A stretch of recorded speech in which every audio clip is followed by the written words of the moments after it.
pemerintah telah menetapkan COVID-19 sebagai jenis penyakit dengan faktor risiko yang menimbulkan kedaruratan kesehatan masyarakat. Salah satu caranya adalah dengan seruan bekerja dari rumah. Kita ketahui bahwa saat ini kita semua banyak yang sedang bekerja di rumah karena sedang ramainya wabah COVID-19 yang menyebabkan tingkat kematian dan penyebaran yang tinggi. Selamat pagi, siang, dan malam dimanapun berada, dan mudah-mudahan teman-teman semua berada di rumah sesuai dengan anjuran pemerintah. Semoga sehat selalu. Halo teman-teman dan pemirsa Gritoto. Bersama saya Raditya Herdianto, dimanapun kalian berada, semoga tetap sehat selalu jaga kondisi di tengah pandemi seperti ini. Kalau tidak perlu-perlu banget, nggak usah keluar lah. Ikuti protokol kesehatan pemerintah, semoga pandemi ini cepat berakhir. Dan kali ini saya sedang bersama Bapak Arif dari CEO Wealth Indonesia. Selamat sore Pak. Sore, Mas Adi. Oke, kita sekarang mau bahas tentang ini ya Pak, perawatan mobil selama PSBB ya. Biasanya kan di masa-masa PSBB ini mobil cenderung jarang dipakai ya, lebih ditinggal lama terparkir di rumah. Nah ini perawatan apa saja ya Pak yang bisa kita lakukan, misalkan eksterior mobil ya, kayak cat mobil lama didiemin, tahu-tahu ada bercak jamur, atau di kaca juga bisa ada jamur yang bikin buram kaca, atau juga kayak list karet itu kan jarang diperhatiin ya, bisa mau pemilik mobil tahu-tahu nanti malah jadi getas. Terus juga kayak bagian-bagian panel kulit jeruk eksterior itu kadang tahu-tahu jadi putih. Kalau dari Pak Arif sendiri gimana Pak sharing untuk perawatannya Pak? Kalau perawatan kita bisa lihat bagaimana kita mulainya. Kita mau mulai dari engine dulu atau dari eksterior? Dari eksterior dulu Pak. Eksterior dulu ya. Iya. Eksterior berarti kita bicara masalah cat dan juga bagian luar dari kendaraan. Kalau saya lihat di sini, yang paling utama dan mudah untuk dirawat adalah karetnya dulu. Karena tidak memerlukan terlalu banyak usaha merawat karet daripada kita harus merawat cat. Cat kita akan bicara masalah compound, kita bicara polishing. Tapi kalau karet lebih mudah untuk dirawat. Bisa kita bersihkan dengan perawatan yang pakai sabun atau pakai air. Tapi selama lama karet itu bisa dirawat dengan menggunakan sabun. Hanya membersihkan bukan merawat. Ini memerlukan suatu cara yang kita biasa satu produk antara lain silikon. Tujuannya untuk merawat karet. Dan juga merawat bagian plastik yang ada di bagian engine. Itu kalau saya nggak salah engine itu bagiannya ada terbuat dari ABS. Dan itu dirawat dengan yang namanya silikon spray. Dengan silikon ini kita akan menjaga kelenturan dari karet. Tapi jangan digunakan di wiper, itu aja prinsipnya. Nah, kenapa tuh Pak? Nggak boleh digunakan di wiper? Karena wiper mempunyai sistem atau produksi yang berlainan dengan karet yang ada digunakan seperti untuk list, pintu, dan semuanya. Wiper itu dengan sendirinya sudah mempunyai kemampuan bertahan sampai minimum cuma 80 derajat Celcius. Panas itu masih mampu ditahan. Banyak sekali yang kalau saya lihat di pasar juga aneh, apa maksudnya yang punya mobil-mobil itu harusnya nggak perlu diganjel. Oke, gimana tuh Pak jadinya? Kalau kita ganjel wipernya, akibatnya jadi pernya menjadi lemah. Oh, per di tangkai wipernya itu ya, yang buat tekan bilah wipernya? Gitu. Oke. Kalau kita taruh mobil nggak dipakai juga, mobil itu anginnya mulai berkurang Mas Radit ya. Nah itu kalau kita gunakan yang namanya silikon spray akan membuat karet dari bak itu akan lentur, jadi tidak retak. Jadi jangan pakai produk-produk yang sembarangan, yang cuma tujuannya mengkilapkan. Itu aja. Oke, berarti memang prinsipnya nggak perlu yang mengkilap sampai warna hitam banget, tapi setidaknya itu kekenyalannya, kelembapan karet itu tetap terjaga ya. Itulah tujuannya. Nah, kalau cat mobil sendiri, tanpa harus polishing, waxing, gimana caranya untuk menjaga kebersihan bodi mobil lah, cat mobil itu? Kalau kita mau yang merawat yang secara sederhana, itu baiknya dicuci dengan shampoo yang 2-in-1 atau 3-in-1. Ada 2-in-1 itu artinya pada waktu kita cuci dan pada bersamaan juga itu kita wax, kita lapisi. Catnya itu akan tetap mengkilap, akan bersinar terus, catnya bagus, gitu, terlindungi. Oke. Jangan pakai sembarangan shampoo yang ingin busanya banyak. Itu yang paling berbahaya. Kenapa tuh Pak? Karena makin busanya banyak, makin kandungan NaCl-nya makin tinggi. Jadi kalau mau punya busa banyak, tuangin aja sabun dengan garam banyak-banyak, busanya banyak. Itu kandungannya itu bakal bikin cat rusak atau gimana? Dengan sendirinya akan buram. Oh, kusam. Ya, jadi akan kusam. Oke. Nah, terus beranjak ke kaca mobil ya. Biasanya kaca mobil juga jamur nih yang bikin butek kaca, nggak enak dilihat. Yang jadi kendala utama adalah jamurnya di kaca mobil. Ini hujan sekarang, karena panas, hujan lagi, pasti ada ya, atau bercak-bercak gitu. Mau nggak mau kita harus pakai satu produk. Banyak produk yang murah di pasaran, tapi ya satu hal yang kita harus ngerti, kaca itu ada lapisannya. Nah, lapisan itu yang harus dimengerti sama pemilik mobil. Jangan hanya menghilangkan jamur, tapi ujung-ujungnya lapisan anti silaunya itu termakan gitu. Kalau dari Welty sendiri, dia ada produk untuk yang kayak penghilang jamur di kaca itu? Welty ada, tapi yang pasti produknya ini tidak seperti produk-produk lain yang sekaligus kerja hilang, hanya dikuas aja hilang, itu nonsense. Okay. Itu nggak ada yang ajaib dalam hal ini gitu. Intinya kalau menggunakan produk pembersih jamur di kaca itu jangan sampai mengikis lapisan kaca yang bikin tetap bening atau jernih ya. Itu yang menjadi harus diperhatikan, karena kalau kita pakai yang pasti akan silau pertama. Kedua, lapisan untuk anti silaunya itu dengan sendirinya sudah kemakan dan menjadi lemah, gampang sekali pecah. Kena batu sedikit aja dia akan pecah. Oke. Dari eksterior kita beranjak ke mesin ya. Oke. Kalau dari mesin sendiri, bagaimana Pak perawatan yang bisa Bapak sharing? Mesin itu saya kalau boleh sarankan ada beberapa poin aja, nggak perlu terlalu seperti bengkel kita harus tahu semuanya. Okay. Paling tidak kalau untuk mesin, perhatikan baterainya, kemudian yang paling akan kita lihat kualitas dari kita punya coolant itu pada saat ini di mana mobil nggak pernah dipakai. Kan seminggu nggak pakai mobil ya, atau berapa hari, 10 hari, kita akan lihat warna coklat, makanya coolant yang kalian gunakan itu salah. pH-nya itu di bawah 7. Oh, itu dampaknya apa Pak kalau begitu? pH di bawah 7 adalah bakal jadi karat. Oke.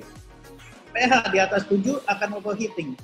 Jadi dalam cooling system tidak boleh ada yang namanya udara. Jadi kalau ada udara, karena basah itu akan membuat jadi adanya rusak. Oh, oke. Nah, berarti kalau di bawah 7 itu dia akan jadi karat. Betul. Karatnya itu karena asam atau gimana? Karena acid ya, karena asam. Oh, acid. Nah, kalau untuk bahan bakar mobil ya Pak, ditinggal lama, itu apakah ada perawatan khusus nggak sih? Kalau untuk bensin menurut saya tidak terlalu banyak perlu perawatan. Ya. Oke. Tapi yang menggunakan diesel fuel, apalagi sekarang biodiesel ya, itu satu hal yang perlu diketahui sama pemilik mobil mesin diesel gitu. Nah, ini Pak, untuk yang kaca nih Pak yang tadi kita bahas sebelumnya Pak. Ya. Jadi gimana nih Pak? Jadi ini kita bisa lihat kalau kaca yang kena di lapisannya termakan, ini kita bisa lihat. Ini jadi blur, kemudian jadi silau untuk mengemudi. Oh, oke. Glare-nya. Nah ini kalau kaca yang dibersihkan dengan benar, kalau kita bisa lihat. Oh, ini yang perbandingan lampu yang kacanya buram sama yang kacanya jernih ya? Iya, karena lapisan sudah termakan. Oh, oke. Nah, jadi penting untuk produk penggunaan pembersih jamur itu jangan sampai menghilangkan lapisan anti glare ya, karena malah berbahaya ketika jalan, terutama di malam hari ya. Betul. Nggak nyaman sekali. Oke. Oke, Mas, bagus. Dari Welty sendiri kan juga ada yang B30 ya, B30 untuk diesel tadi yang Pak Arief jelaskan. Mungkin bisa ditayangkan, Mas. Jadi biodiesel ini kalau kita gunakan, yang jadi permasalahan adalah dia punya tenaganya pertama. Tenaganya berkurang kalau dibandingkan dengan yang sekarang kita pakai dari fosil. Tenaganya itu pasti kurang. Ya. Kurang tenaganya itu karena? Dia punya oktannya. Bukan oktan. Cetan number-nya. Cetan number-nya tidak sesuai. Gitu. Oke. Ya, bukan oktan, cetan itu ya. Nah, kemudian yang jadi permasalahan lagi, biodiesel ini bisa mengental. Bisa berubah karena di situ akan timbul lapisan film. Dia membuat jadi gel dan juga akibatnya bisa narik udara jadi berair lebih banyak. Berarti ini efeknya bisa buruk. Kayak tadi dia kan ada pengentalan. Berarti ada potensi macet bikin mampet injektor. Nah, sendirinya akan macet fuel system dari diesel ini. Baiknya kita gunakan satu produk yang bisa menyelesaikan masalah yang ada, bukan di tengah-tengah. Menyelesaikannya apa? Naikkan si T number-nya, ya. Oke. Kita hilangkan kandungan airnya. Kemudian hentikan perbentukan bakteri di dalam Biodieselnya. biodieselnya itu. Oke. Terus nih Pak, kalau untuk teman-teman yang punya mobil diesel dan saya kan juga ada mobil diesel. Nah, kebetulan memang saya jarang banget pakai bahan bakar biodiesel ya, pakai diesel biasa. Perlu juga nggak sih produk strainer ini? Sebenarnya nggak. Strainer itu kan cuma satu filter. Sebenarnya kan yang menjadi utamanya kan solarnya, bahan bakarnya. Strainer kan filter aja yang menyaring gel, kotoran, air semuanya sampai dialirkan ke ruang bakar. Baik Pak. Nah terus kalau misalkan mobil jarang ditinggal, mesin kan otomatis mati lama gitu ya. Itu perawatannya harus rutin dipanaskan berapa kali atau harus berapa lama atau gimana? Kalau dari Bapak sendiri? Argumentasi saya katakan nggak perlu. Karena mobil saya cukup dan saya nggak nyalain semuanya setiap minggu.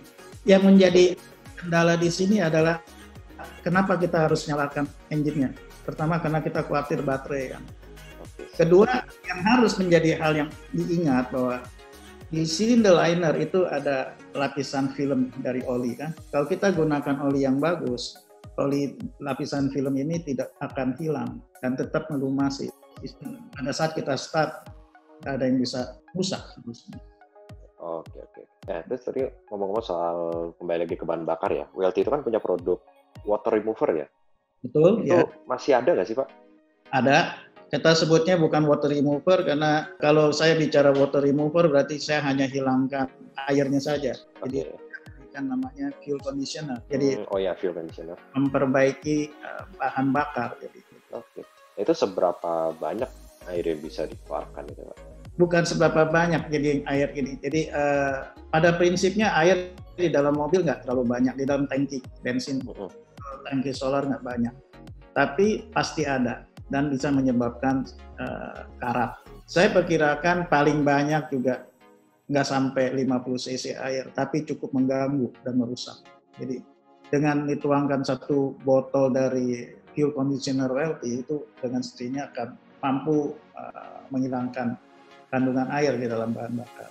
Dan sekarang kita lanjut untuk masuk ke interior mobil ya Pak. Kalau dari Pak Arif sendiri, interior mobil ini kan lama ditinggal, mobil jarang dipakai, kelamaan ditutup, mungkin kelihatannya bersih-bersih aja, tapi siapa tahu ternyata malah berbahaya. Gimana nih Pak? Untuk merawat interior mobil yang jarang dipakai. Untuk interior mobil kita tidak perlu khawatir dengan perawatan yang terlalu wah gitu ya, cukup sederhana sebenarnya. Yang kita konsentrasikan antara lain ya perawatan dari kacanya dulu. Bagaimana kita bersihkan kaca itu biasanya ada produk yang biasa kita sebut interior cleaner. Kenapa interior cleaner? Saya sarankan karena interior cleaner itu ada kandungan yang seperti melembabkan gitu. Jadi kalau kaca kering bisa dibersihkan dengan baik. Kemudian kalau dashboard kita bisa bersihkan dengan silikon. Oh berarti dashboard plastik itu bisa ya pakai silikon spray? Bisa. Oke. Dan kalau tempat duduk yang biasa cover seat-nya menggunakan PVC atau vinyl ya, harus digunakan sesuatu yang kering, tidak boleh lembab, karena kalau lembab dia akan mulai retak-retak nanti. Oh, itu untuk vinyl atau kulit sintetis? Betul, istilahnya kulit sintetis. Itu juga berlaku untuk dashboard yang materialnya kulit sintetis juga ya? Ya, sama, betul. Lama itu terbuat dari PVC atau vinyl ya. Nah, terus juga banyak yang jadi perdebatan nih Pak, ya teman-teman atau penonton soal jok kulit asli sama kulit sintetis. Ya. Itu sebenarnya perawatannya sama atau beda? Beda. Bedanya di mana Pak? Kulit asli itu harus dibuat lembab. Kalau kita gunakan pembersih seperti silikon atau kita bersihkan dengan interior cleaner atau sabun, setelah sekian lama nanti akan mulai retak-retak. Perlu satu produk yang mempunyai pelembab dan ada sedikit minyaknya.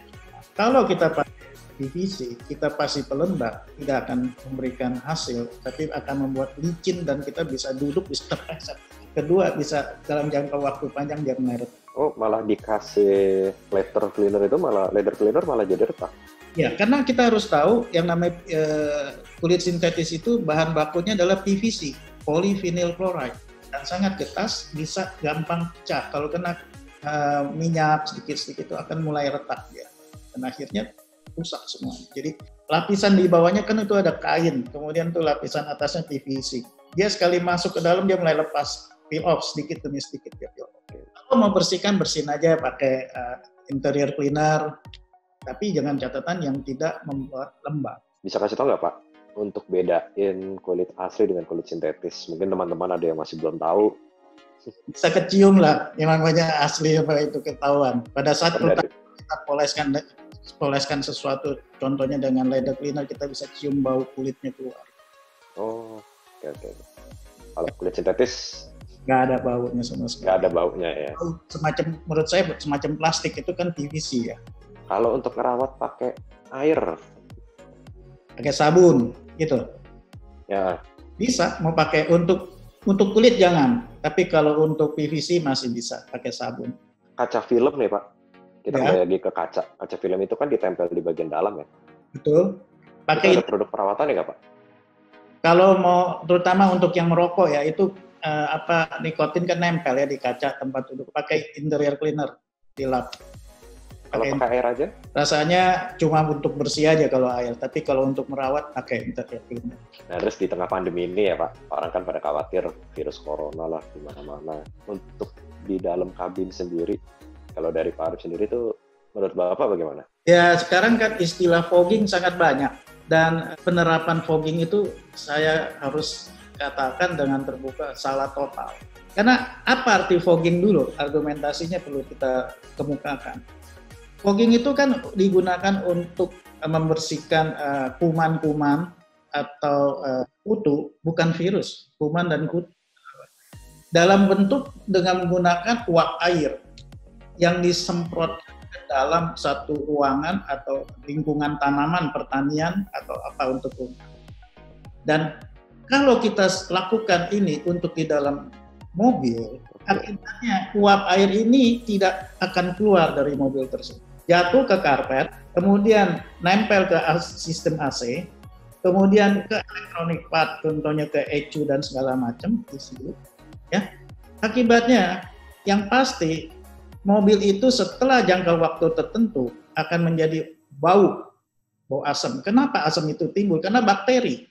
Salah kaprah yang dilakukan di pasaran ini sebenarnya saya nggak bisa komentar lagi gitu, karena orang takut sama virus. Sebenarnya mati dengan cara seperti itu, dan itu bukan caranya untuk membersihkan satu kendaraan dengan diuapkan, diasapkan itu. Saya nggak tahu istilah siapa yang mulai, tapi yang jelas menurut saya salah. Jadi kenapa kita gunakan fogging untuk di rumah? Tujuannya, contoh salah satu untuk mematikan rayap, termit. Nah, waktu kita semprotkan ke dalam ruangan, diharapkan fogging itu nempel di kayu, di plafon atau apa, dan tidak kering kan? Karena kalau kering kan nggak ada gunanya, rayapnya masih hidup. Justru nggak kering. Nah, kalau kita lakukan di dalam mobil nggak kering, timbul bakteri kan? Bau. Karena basah, lembab gitu. Iya, bau segala macam. Memang pertama rasanya wangi, nanti tunggu aja. Sama juga kita pakai air freshener yang sembarangan. Kita ganti. Nanti nggak lama kemudian tiap kali kita switch mobil, masuk dalam mobil bau asam, betul nggak? Oke. Karena kita pakai air freshener yang salah. Itu yang menjadi masalah untuk merawat interior. Jadi jangan sembarangan untuk semprot ini, semprot itu, kemudian pakai air freshener sembarangan. Kita harus tahu berapa persen alkohol yang kita berikan, kemudian berapa persen dari fragrance yang kita perlukan untuk mengimbangi bahwa fragrance itu tidak akan tinggal lama. Harus bisa dalam jangka waktu yang cepat gitu. Kalau dari Pak Arif sendiri, ya yang tepat untuk merawat interior, terutama dari virus yang kita takutkan, harus pakai produk yang bagaimana?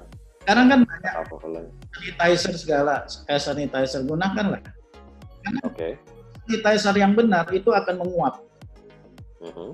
Dan bisa digunakan setiap saat pada waktu, contohnya kalau ada teman kita naik, kita semprot sedikit, cukup untuk cover satu kabin.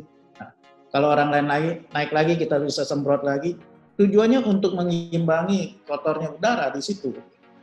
Kalau dari filter kabin itu ngaruh nggak Pak? Filter kabin sebenarnya ada pengaruh tapi tidak terlalu besar pengaruh. Kan juga kalau kotor dia mampet, udah nggak bisa lagi lewat udara dari luar. Umumnya filter kabin kan ditutup terus pada waktu kita pasang AC. Udara kan lebih banyak muter di dalam, sirkulasi di dalam. Jarang dari udara luar yang masuk. Kalau saya perhatikan di sini pakai mobilnya gitu, lebih banyak dia tutup daripada dia biarkan udara masuk. Karena di luar lebih banyak debunya daripada di dalam. Ya, berarti memang pengaruh itu lebih ke aktivitas pengemudi atau penumpang yang keluar masuk mobil bikin kabin jadi kotor dan kemungkinan virus ada. Nah, kalau dari WLT sendiri itu ada produk yang ya kayak sanitizer atau apa? WLT ada air sanitizer. WLT udah keluarin cukup lama sebenarnya berapa tahun yang lalu dan lebih intensif lagi pada saat ini aja. Oh, jadi lebih banyak permintaan ya? Ada permintaan dulu nggak ada yang mau tahu. Ya balik lagi kita coba angkat ke permukaan kembali. Nah ini untuk yang sanitizer dan fogging yang tadi Pak. Betul ya. Harus jelasin ya. Ya. Kandungannya apa sih Pak yang diunggulkan? Kenapa bisa diklaim bisa membunuh virus? Sanitizer WLT itu kandungannya yang pasti kita tidak menggunakan alkohol, kita menggunakan etanol. Ya, jadi satu step di atas dari yang ada di pasaran. Semua untuk kesehatan dan yang paling penting adalah untuk membunuh bakteri yang nempel di AC. Itu yang paling penting kan. Makanya AC itu kadang-kadang bisa bau asam dan segala macam karena ada bakteri yang menempel di filternya. Jadi kalau saya sarankan jangan sembarangan fogging karena itu bukan jalan keluar untuk mengatasi virus. Kalau mengatasi virus ya pakailah hand sanitizer. Air sanitizer WLT ini aman nggak Pak kalau diaplikasikan dengan adanya penumpang atau orang di dalam kabin untuk misalkan terhirup atau gimana? Nggak apa-apa Pak, itu jamin. Karena kita jaga sedemikian rupa tidak membuat orang jadi sesak napas segala macam. Karena WLT udah bikin ini bukan baru saat ini, sudah bikin sekian tahun lamanya ya. Bahkan ada customer pun yang tetap minta, saya nggak perlu air sanitizer, saya minta air freshener. Dulu kita punya namanya air freshener juga, namanya WLT punya juga. Dan di dalamnya itu pun sudah ada antibakteri, tapi tidak kita taruh terlalu menonjol dalam hal ini. Itu jauh lebih baik daripada kita fogging. Fogging kita buang-buang, nanti ujungnya efeknya ke mobil yang kita sayang juga, bau asap. Saya yakin semua sayang mobil, makanya dia semprot kan. Kalau ada pertanyaan nanti mungkin ada yang lain kita bisa bahas lebih menarik lagi gitu. Oke, nah ini Pak, ada yang bertanya, kalau motor yang baru dicat ulang, lalu didiemin terlalu lama, ada perawatan khusus nggak Pak? Dari Ardana Aditya. Jadi setelah di-repair. Sudah di-repair ya, pertanyaannya saya tuh sederhana balik. Apakah catnya itu benar atau tidak dulu? Sudah dipoles baik atau belum? Kalau sudah poles baik dan ada prinsipnya sudah bagus sekali, nggak perlu perawatan khusus. Dan yang penting tanya lagi pada waktu ngecat dipakai coating tidak catnya. Kalau tidak nanti kena UV blur itu apa jadi buram. Itu sudah dilapisin belum untuk anti UV? Karena dengan matahari nanti didiemin aja nanti butek segala macam. Wah motor gue butek nih, perlu diapain? Di ujung-ujungnya dipoles, nggak ada lapisannya, nggak ada coatingnya. Kalau coatingnya, hasilnya tidak perlu dipoles, dicuci aja pasti mengkilap lagi. Gitu. Jadi untuk perawatannya memang kalau selama catnya benar, itu nggak ada masalah. Yang penting ada. Yang penting kan. Kemudian, nah ini Pak, ada pertanyaan. Pak, kalau mobil nggak dipakai sampai 3 bulan misalnya, oli harus diganti nggak Pak? Kalau saya sih nggak ganti. Ganti oli apa? Olinya bagus atau jelek? Nggak kenapa-napa. Nah, biasanya kan orang ada yang mengkhawatirkan adanya pengendapan ya, karena oli jarang tersirkulasi di dalam mesin. Menurut saya oli tidak ngendap. Oli itu akan, yang paling dikhawatirkan adalah lapisan film oli itu yang tidak menempel di contohnya di cylinder liner. Karena kalau olimu yang nggak benar pasti dia larut dengan sendirinya. Oke. Lapisan film pada dinding mesin tersebut. Sedangkan lapisan itu sangat diperlukan, film itu sangat diperlukan. Supaya jangan lecet pada saat dia mulai jalan, itu kan bisa lecet. film Pelumasan ya? pelumasan ya istilahnya. Gitu. Tapi memang oli mesin sendiri memang nggak begitu masalah kalau misalkan didiamkan cukup lama ya. Menurut saya nggak masalah. Tergantung dari penggunaan olinya itu sendiri. Beli olinya yang benar lah, gitu aja. Sembarangan. Kalau tadi kan ada fuel conditioner ya, kalau oli Berarti sendiri ada oli. Nah itu fungsinya buat Fungsinya oli WLT itu yang ada untuk engine, prinsipnya untuk semua. Dan kalau kita lihat oli itu yang paling sederhana untuk orang awam, cobalah lihat, belajar dari TBN, total base number. Coba lihat. Ada setiap packaging oli itu ditunjukkan bahwa saya punya oli TBN-nya sekian, entah merek X, merek Y, mereka harus tunjukkan. Baru kan bisa menjamin oli yang mereka berikan itu baik ke penggunanya. Tapi saya belum lihat di Indonesia ada. Nah kemudian ada, nah ini Pak, pertanyaannya cukup menarik Pak. Mau tanya, presentase penjualan produk WLT di tengah pandemik ini, yang paling laris apa aja dan berapa banyak keluar rata-rata per bulan? Ini kalau Pak? yang jelas WLT-nya tetap ada di pasaran, tim sales-nya tetap berjalan seperti semula. Yang jadi kendala adalah bengkelnya yang tidak buka. Yang kita lihat saat ini banyak engine maintenance masih tetap normal. Kemudian produk baru WLT yang sanitizer itu melonjak signifikan, dan yang tetap stabil adalah di wiper karena hujan masih tetap berlangsung sampai hari ini. Jadi kalau saya lihat produknya cukup masih stabil, dan juga saat ini WLT masih kekurangan barang, sudah import, barang itu belum banyak yang masuk. Hubungan kapal yang ada, pengapalan ke Indonesia itu masih jarang. Yang WLT miliki saat ini seperti RTV Silicon yang top sellingnya sekian puluh ribu per bulan itu drop karena kekurangan stok saat ini. Oke. Presentasenya berapa tuh Pak, penjualan produknya Pak? Total atau masing-masing? Kalau total saya katakan kita turun kurang lebih 40%. Terus berapa banyak keluar rata-rata per bulan ini? Ini ya, kejual ya? Yang terjual. Ini nggak spesifik sih berapa persen atau berapa rupiah. Hanya persentase penjualan ya kurang lebih 60%. Dan ini ada dari Denny F. Sore Pak Arif, mau tanya, apa sih yang bedakan air purifier dan air sanitizer mulai dari kandungan sampai fungsi serta kegunaannya? Air purifier, kalau kita bicara air purifier adalah menyaring udara ya, menyaring udara dari kondisi udara tertentu menjadi yang lebih baik.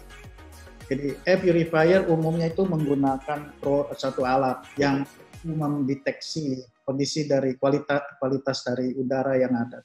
WLT masukkan produk seperti air purifier ada, dan mendeteksi kondisi dari udara. Contohnya karena WLT bergerak lebih banyak di mobil, makanya ditaruhnya lebih dikhususkan untuk mobil ini. Kalau di dalam kabin ada sedikit asap atau orang bicara droplets gitu ya, ada cembur, itu akan merubah. Ada satu indikator yang menunjukkan bahwa kondisi udaranya tidak bagus. Itu jadi air purifier ya, kalau kita bedakan dengan sanitizer, air purifier itu menggunakan alat untuk merubah kondisi satu udara menjadi lebih bersih gitu ya.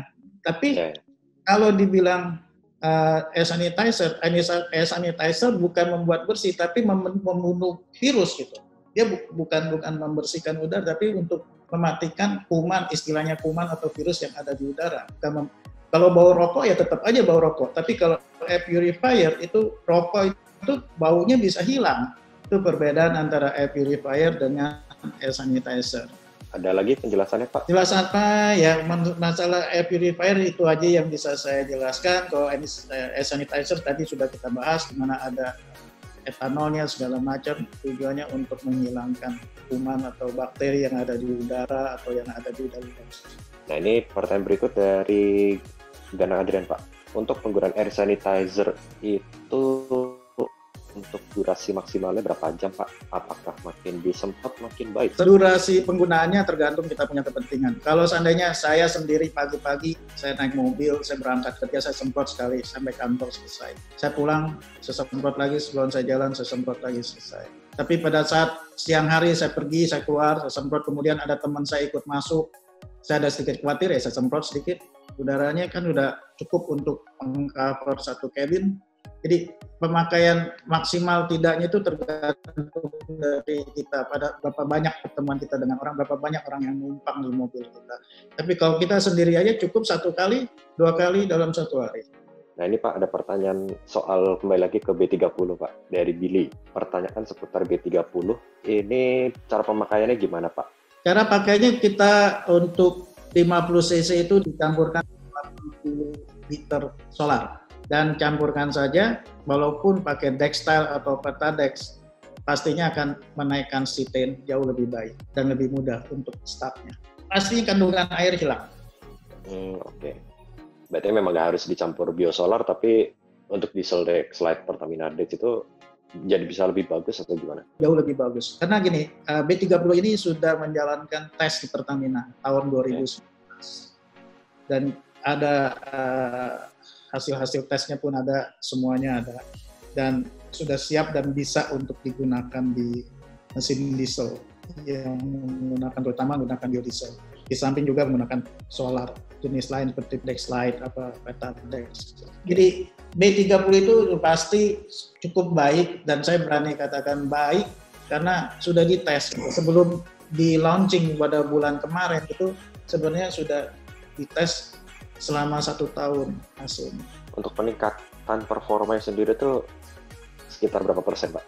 Jadi kalau dari hasil laboratorium itu bisa meningkatkan kurang lebih 30% dari dia punya lebih baik. Nah ini Pak, ada yang tanya lagi Pak, Mas Ardana lagi. Waduh banyak. Kalau cara simpel buat rawat bodi motor yang nganggur namun sudah di coating, itu bagaimana Pak? Mungkin sama kayak tadi ya? Iya. Kalau dari coating nggak perlu khawatir lagi, cuci aja, pakai finishing, selesai. Kalau dari coating, tidak akan merubah warna. Kalau coatingnya benar ya. Kalau bisa tidak ada busanya, pertama. Kedua, yang punya sifat clean and shiny gitu. Jadi benar-benar setelah dia cuci, kemudian shampoo-nya ini ada mengandung satu seperti wax gitu, atau olesan itu, jadi bisa melapisi cat yang dari motor tersebut. Pertanyaan dari komunitas, Reza Malia. Saya ingin menanyakan kalau untuk membasmi semut di dalam mobil, Pak. Nah, itu jadi masalah kalau mobil juga ditinggal lama tuh biasanya. Itu penyakit kalau bawa makanan ke mobil. Jadi gimana tuh, Pak, kalau di Pak Arif sendiri? Ini menarik nih. Mobil lama ditinggal. Ini, kalau ada semut, pastinya saya sarankan joknya diangkat, kemudian semprotin pakai hand sanitizer. Karena itu tidak meninggalkan bekas atau apa. Yang pasti semutnya tidak akan datang lagi. Semprot aja. Itu ngaruh bisa untuk mengusir serangga semut gitu di dalam mobil? Pasti, itu tidak akan masuk lagi semutnya. Jadi joknya diangkat dulu, kemudian semprotkan bagian bawahnya atau karpetnya semua, terutama kabel-kabel. Nah ini yang paling penting, kabel-kabel jangan sampai digigit semut. Jadi kalau sudah disemprot, mereka tidak akan datang lagi gitu. Semut di dalam mobil itu seberapa bahaya gitu?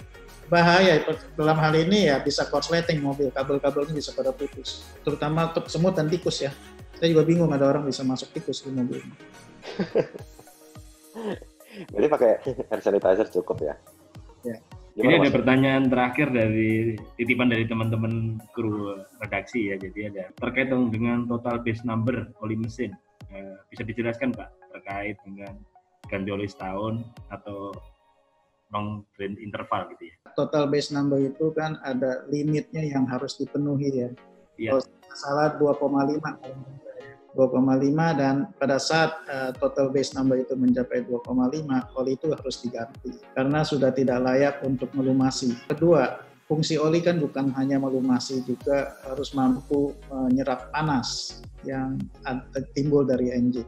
Nah, kalau kita menggunakan oli yang total base number-nya rendah, contohnya 5 atau 4, makanya dalam waktu 5.000 km, istilah yang ada di pasaran saat ini, kita harus ganti oli. Karena mereka khawatir apa yang mereka tawarkan tidak sesuai dengan fungsi dari oli tersebut. Jadi tidak mampu untuk melumasi dan menyerap panas dari engine. Dengan total base number yang tinggi, dengan sendirinya anti foaming, anti rust, anti segala macam itu kan ada di dalam oli tersebut. Dan dengan terbentuknya aditif yang sedemikian banyaknya, dengan sendirinya total base number akan bertambah. Service dari oli itu terhadap engine akan jauh lebih panjang. Yang contohnya 5.000 bisa jadi 20.000 kilometer gitu. Dan yang menjadi pertanyaan saya saat ini setiap kali saya diskusi sama orang-orang oli, selalu mereka katakan, kalau terlalu lama nanti banyak engine-nya nanti berkerak. Berkerak dari mananya ya? Sebenarnya tidak. Tergantung dari aditif yang kalian pakai. Total base number bagaimanapun sebenarnya penting untuk ditunjukkan ke pemilik mobil atau ke orang yang beli oli bahwa inilah total base number. Kalau mereka mau periksa, mereka punya hak untuk periksa bahwa ini kualitas yang ditawarkan sesuai dengan harga yang ditawarkan. Saya cuma tahu setiap 5.000 saya harus ganti oli, sedangkan setahu saya di Inggris atau di Jerman, oli itu bukan bisnis yang menguntungkan lagi, karena 30.000 1 tahun sekali baru ganti oli. Tapi di sini menjadi hal yang sangat menguntungkan. Ya, ganti rutin ya soalnya. Karena setiap hari orang harus ganti oli 5.000 km. Contohnya 5.000 km saya ganti oli, kemudian ganti oli tapi tidak disertai dengan mengganti oil filter. Bagaimana? Apa gunanya ganti oli? Katanya olinya kotor, filternya nggak diganti. Terus untuk apa? 2 kali sekali baru ganti oil filter. Saya bilang, selama saya belajar otomotif, saya nggak pernah dengar itu. Pada saat kamu ganti oli, pada saat itu kamu ganti oil filter. Itu yang terbaru. Salah kaprah yang nggak tahu saya. Merawat mobil dari keadaan situasi seperti saat ini, menurut saya tidak terlalu hal yang sulit. Yang penting kita tahu apa yang kita mau laksanakan. Contohnya kita mau jaga catnya supaya jangan butak, buram atau kusam atau apa istilahnya. Kita poles dengan ringan, kemudian juga contohnya bagian plastik atau kabel kita gunakan satu produk yang kira-kira sesuai silikon. Sangat-sangat sederhana kita bisa rawat mobil. Karena saya rasa memang wajib kita rawat mobil walaupun kita tidak punya. Oke, untuk teman-teman Beli Toto, terima kasih telah menonton. Semoga dengan penjelasan dari Pak Arif Hidayat bisa menambah wawasan atau pengetahuan baru selagi di rumah merawat mobil yang mudah, praktis, apa yang harus ditakutkan, apa yang harus dicegah. Jadi kalian sekarang bisa tahu ya. Jadi sekian dulu untuk movie kali ini ya Mas. Baik, selamat sore, terima kasih banyak Pak Arif.